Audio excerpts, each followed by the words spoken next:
BNP chairperson Begum Khaleda Zia ও তারেক রহমানের ৭ বছর পর ৮ জানুয়ারি লন্ডনে দেখা হয়।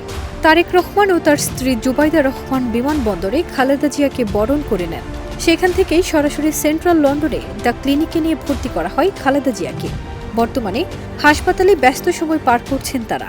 বিএনপি চেয়ারপারসন দেশনেত্রী বেগম খালেদা জিয়া দি লন্ডন ক্লিনিকে গতকালকে 10:30-11টার দিকে ভর্তি হয়েছেন। খালেদা জিয়ার ব্যক্তিগত চিকিৎসক AZM জাহিদ হোসেন এক ব্রিফিংয়ে সাংবাদিকদের জানিয়েছেন, বিএনপির ভারপ্রাপ্ত চেয়ারম্যান তারেক রহমান, তার সহধর্মিণী জুবাইদা রহমান, প্রয়াত আরাফাত রহমান কুকুর সহধর্মিণী শর্মিলা রহমান ও নাতনিরা সার্বক্ষণিক খালেদা জিয়ার পাশে থেকে তার মানসিক একাকিত্ব গুছিয়ে দেওয়ার চেষ্টা করছেন। তিনি আরও বলেন, লন্ডনে চিকিৎসাধীন বিএনপি চেয়ারপারসনের স্বাস্থ্যের বিভিন্ন পরীক্ষা সম্পন্ন হয়েছে। Cardiologist, ICU specialist, international medicine specialist এবং ফিজিওথেরাপিস্ট সহ অন্যান্য বিশেষজ্ঞ চিকিৎসকেরা তার স্বাস্থ্য পরীক্ষা করেছেন।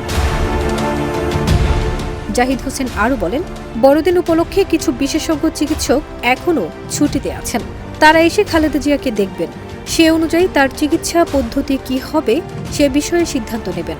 বাংলাদেশ থেকে আসা চিকিৎসা বোর্ডের সদস্যরাও আছেন।